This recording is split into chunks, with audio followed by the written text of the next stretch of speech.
So guys, hello guys, welcome to our channel और welcome back to our channel. तो ये वाली video में अब हम लोग आ जाते हैं अपने यूनिट 5 में, और यूनिट 5 में हम लोग डिस्कस करेंगे एक बहुत ही इंपॉर्टेंट क्वेश्चन जो कई बार AKTU एग्जाम में पूछा जा चुका है। वो है explain Baeyer's strain theory and its limitation. तो बात करनी है हमें बेयर्स स्ट्रेन थ्योरी के बारे में और उसकी लिमिटेशंस के बारे में। सो ये जो यूनिट है, ये यूनिट 5 का क्वेश्चन है और ये हम लोग पढ़ रहे हैं POC second important long questions unit 5 से। ओके, सो पिछली वाली वीडियोस में हम लोगों ने यूनिट 4, थर्ड, सेकेंड और फर्स्ट सब कवर कर ली हैं। अब हम लोग की बारी है यूनिट 5 की।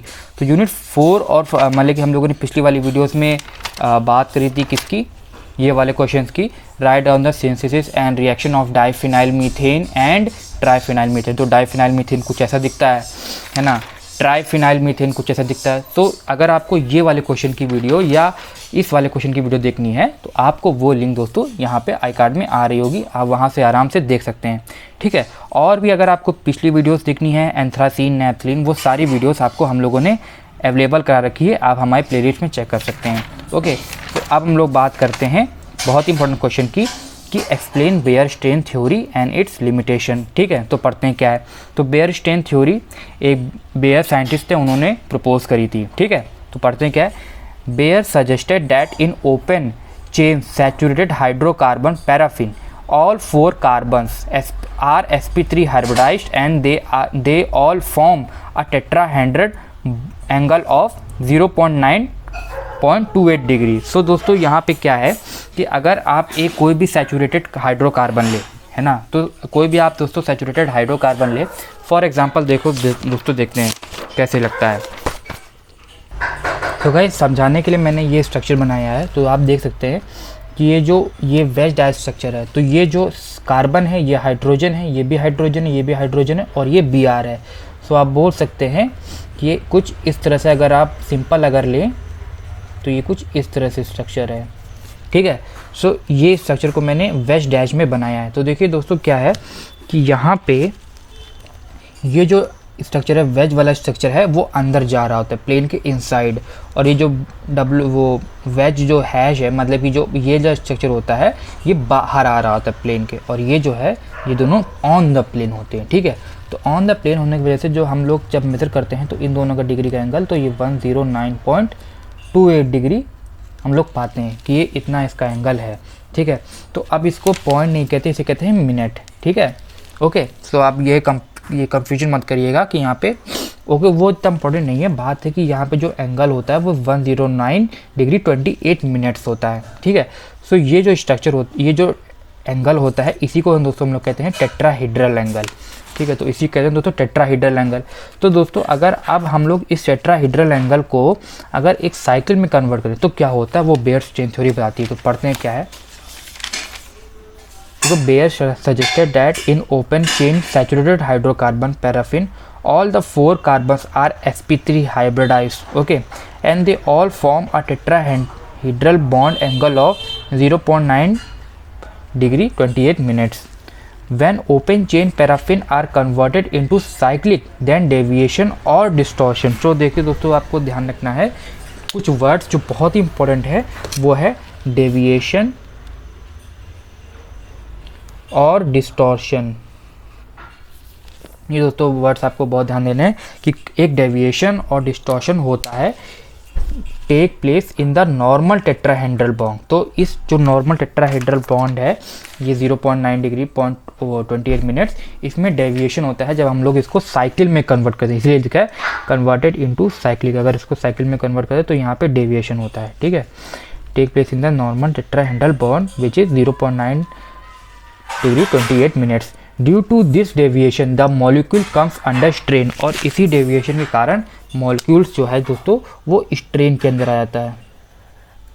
दोस्तों यही लिखा है कि इसी की वजह से जो मॉलिक्यूल है ये स्ट्रेन के अंदर आ जाता है। ठीक है, और स्ट्रेन की वैल्यू क्या है, तो स्ट्रेन का मतलब थोड़ा खिंचाव आ जाता है, और इस स्ट्रेन की वजह से आ जाती है अनस्टेबिलिटी आती है। तो अगर स्ट्रेन आए तो क्या होगा, अनस्टेबिलिटी होगी, ये आप ध्यान रख लीजिए। तो दोस्तों इसकी रिलेशन दी हुई है, जो स्ट्रेन है is directly proportional to 1 upon internal bond angle of the ring. So internal bond angle ring आपका जितना ज़्यादा होगा, जितना ज़्यादा आपका इंटरनल बॉन्ड एंगल रिंग होगा, स्ट्रेन उतना ही ज़्यादा होगा, और स्ट्रेन जितना ही ज़्यादा होगा स्टेबिलिटी उतनी ही कम होगी। ओके, सो आप एक तरह से ये कह सकते हैं कि स्ट्रेन ज़्यादा तो स्टेबिलिटी कम। ओके, सो यहाँ पे है इंटरनल एंगल, कुछ कंपाउंड्स का मैंने इंटरनल एंगल दिया हुआ है। Internal angle of cyclopropane is 60 degree, cyclobutane का इंटरनल एंगल 90 डिग्री होता है, साइक्लोपेंटेन का 108 डिग्री होता है। कैसे होता है देखिए दोस्तों, अगर आप लोग साइक्लोप्रोपेन बनाएं तो साइक्लोप्रोपेन का स्ट्रक्चर कुछ इस प्रकार होता है। तो यहाँ पे इंटरनल डिग्री एंगल कितना है, 60 डिग्री है। साइक्लोब्यूटेन बनाएं तो ये कुछ का स्ट्रक्चर कुछ इस प्रकार होता है, और इसका इंटरनल एंगल कितना है, 90 डिग्री है। यही दोस्तों कहते हैं इंटरनल एंगल, और इन्हीं को कहते हैं दोस्तों अल्फ़ा। इसे हम लोग अल्फ़ा से रिप्रेजेंट करते हैं, और इसे अगर कहना हो तो कहते हैं इंटरनल एंगल। तो इन कुछ इंटरनल एंगल्स यहाँ पे आपको दिए हुए हैं। ओके, सो बात करते हैं थोड़ा सा आगे कि अगर बेयर ने क्या एज्यूम किया था। Baeyer assume that rings are planar in nature. तो बेयर ने ये एज्यूम किया था कि जो सारी रिंग्स हैं, जो जितनी भी रिंग्स हैं, चाहे ये प्लेनर जो साइक्लोप्रोपेन हो, साइक्लोब्यूटेन हो, साइक्लोपेंटेन हो, साइक्लोहेक्सेन, कोई भी रिंग हो, वो सब और सब प्लेनर नेचर में होती है। ठीक है, तो ये बहुत ही बड़ी गलती थी, वो हम लोग लिमिटेशन में पढ़ेंगे। और बेयर ने स्टेन का फॉर्मूला भी दिया हुआ था। स्टेन का फॉर्मूला बेयर ने दिया था 1/2 जो डिवाइड में है इन ब्रैकेट 109.28 माइनस अल्फ़ा, और अल्फ़ा क्या है दोस्तों, इंटरनल एंगल है। ठीक है, तो साइक्लोप्रोपेन का एग्जांपल लेते हैं। साइक्लोप्रोपेन का इंटरनल एंगल कितना था, 60 डिग्री था। तो जब हम लोगों ने इस फॉर्मूले में लिखा तो 1/2 109.28 माइनस 60, तो ये आया और अपॉन 2, और ये आंसर आया 24/44, है ना। तो दोस्तों ये आंसर आया। तो ये आपका आ गया स्ट्रेन। ये क्या है दोस्तों, ये आपका आ गया स्ट्रेन। इसी को इतना ही है आपका स्ट्रेन। ओके, तो दोस्तों कभी कभी ये वैल्यू पॉजिटिव आती है, कभी कभी नेगेटिव आती है। तो इसका मतलब क्या है, तो दोस्तों यही लिखा हुआ है, the positive value of deviation means the angle are compressed. तो अगर पॉजिटिव वैल्यू है तो इसका मतलब क्या है कि एंगल जो है वो कंप्रेस हो गए हैं, वो दब गए हैं अंदर। Okay, and by negative value means expansion of the bond angle. और अगर वैल्यू नेगेटिव आती है तो उसका मतलब दोस्तों होता है कि वहाँ पे वो एक्सपेंड हुए हैं। ओके, ठीक। फ्रॉम द टेट्राहेड्रल स्ट्रक्चर, तो टेट्राहेड्रल स्ट्रक्चर जो भी उसका होगा 0.9.28, अगर वो वैल्यू पॉजिटिव है तो वो कंप्रेस हुआ है, और अगर वैल्यू नेगेटिव है तो वो एक्सपेंड हुआ है। ठीक है, in both situation molecules will be strained, और इन दोनों सिचुएशन में मॉलिक्यूल्स जो है वो स्ट्रेन्ड हैं। स्ट्रेन्ड का मतलब है वहाँ पे थोड़ा सा चेंज है टेट्राहेड्रल एंगल में, और स्ट्रेन होने की वजह से वहाँ पे क्या होगा, इनस्टेबिलिटी होगी। ओके, सो ये बेयर ने बताया था। और बेयर ने एक और चीज़ बताई थी, Baeyer predicted that 5 member ring मतलब कि cyclopentane would be more stable, वो ज़्यादा स्टेबल होगी। 5 मेंबर रिंग वो ज़्यादा स्टेबल होगी, ये बेयर ने प्रिडिक्ट किया था। Okay, Baeyer also said that 6 member ring cyclohexane will be less stable. So Baeyer ने ये भी कहा था कि 6 मेंबर रिंग जो है, जो कि साइक्लोहेक्सेन है, वो लेस स्टेबल होगी। तो बेयर ने ये कह दिया था कि 5 मेंबर रिंग जो है बहुत ही स्टेबल होगी, और 6 मेंबर रिंग जो है वो बहुत ही लेस स्टेबल होगी। ठीक है, लेकिन हम लोगों ने जब थ्योरी मतलब प्रैक्टिकली काम किया तो पता चला contrary to that cyclohexane is more stable than cyclopentane. तो जब हम लोगों ने प्रैक्टिकल किया तब हम लोग को पता चला कि कुछ और ही बात है, और बात पता चला कि साइक्लोहेक्सेन ज़्यादा स्टेबल है। तो दोस्तों ध्यान रखिएगा कि मोर स्टेबल है। तो बेयर की जो बात है वो गलत निकल गई थी, इसीलिए हमने इस थ्योरी को डिस्कार्ड कर दिया था, क्योंकि हमने ये पता चला कि cyclohexane is more stable than cyclopentane. ठीक है, और अब तो ये बेयर की थ्योरी थी जो उन्होंने दी थी। इसकी लिमिटेशन डिस्कस करते हैं, और वही लिमिटेशन है। सो बेयर की थ्योरी का सबसे पहला लिमिटेशन है कि ये सिर्फ प्रोपेन, ब्यूटेन और पेंटेन पे शुरू होती है, मतलब कि इन्हीं पे लागू होती है और बस, इसके आगे नहीं जाती है। तो वही लिखा है, Baeyer theory is applicable to the cyclopropane, butane and pentane. तो किस पे, साइक्लोप्रोपेन, साइक्लोब्यूटेन और साइक्लोपेंटेन पे ही ये एप्लीकेबल है, और किसी में नहीं है।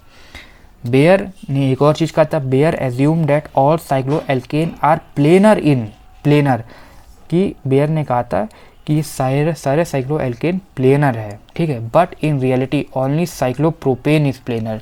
बेयर ने कहा था कि सारे जो साइक्लोएल्केन है प्लेनर है, लेकिन जब रियलिटी में निकला तो खाली साइक्लोप्रोपेन ही प्लेनर है और कोई प्लेनर नहीं है। और बात यहाँ पे वही बात यहाँ पे भी लिखी हुई है, that Baeyer assume that all that rings are planar in nature. तो बेयर ने ये एज्यूम किया था कि जो रिंग्स है साइक्लोएल्केन रिंग्स है वो प्लेनर इन नेचर है। तो ये बात बेयर्स की गलत निकली थी।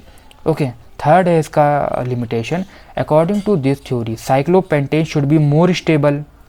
जो इस थ्योरी के अकॉर्डिंग क्या बोला था कि साइक्लोपेंटेन को ज़्यादा स्टेबल होना चाहिए देन साइक्लोहेक्सेन। बेयर ने क्या बोला था कि साइक्लोपेंटेन ज़्यादा स्टेबल होगा साइक्लोहेक्सेन से, लेकिन but in reality opposite it's true. तो ऑपोजिट ट्रू है, और क्या ऑपोजिट ट्रू है? वो है contrary to that cyclohexane is more stable than cyclopentane. तो यही बात आप इसको तो दोस्तों यही बात आप यहाँ पे भी मेंशन कर सकते हैं अगर आपको आंसर थोड़ा लेंदी करना है, कि ये वही बात है कि बेयर्स ने बोला तो था कि साइक्लोपेंटेन ज़्यादा स्टेबल होगी, लेकिन रियलिटी में निकला क्या कि साइक्लोहेक्सेन ज़्यादा स्टेबल है। तो ये इसकी 3 लिमिटेशंस हैं जिसकी वजह से जो बेयर्स थ्योरी है हम लोगों ने फॉलो करना बंद कर दी थी। मतलब कि माना गया था कि बेयर्स की थ्योरी है वो इनकम्प्लीट है, कुछ गलत है इसमें।